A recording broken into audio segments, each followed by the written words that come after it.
Dwi'n meddwl wrth y gynulleidfa'n gyfres 2 ddisgwyl mwy o violence. Colled, siomedigaethau, erchysterau. Mae'r awdur wedi cael hwyl ar y gyfres yma.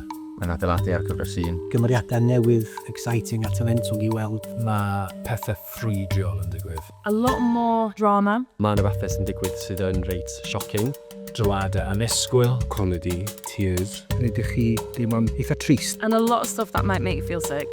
Mae'r cymeriadau gafodd eu sefydlu yn y gyfres gyntaf yn cael ei archwilio ymhellach. Cymeriadau pawb yn barod yn ei hoffi. Mwy o taith personol, fewnol, Bari. Dwi'n meddwl bod o'n gyfres twllach. Storyline hard-hitting. Pethau sy'n mynd i wir siocio chi. Mae diwedd bob benod mor gry, mae gen ti cliffhangers briliant, mae gen ti bethau ti eisiau gwybod mwy amdano fo. Bydd y gynulleidfa'n bles i weld mwy o be nathon nhw fwynhau gymaint yn y gyfres gyntaf. Fydd pawb yn mwynhau mwy na'r gyfres dwytha. I think the audience will want more. Dwi'n meddwl bod pobl yn mynd i just bingio drwyddo nhw a ddim gallu switch nhw off.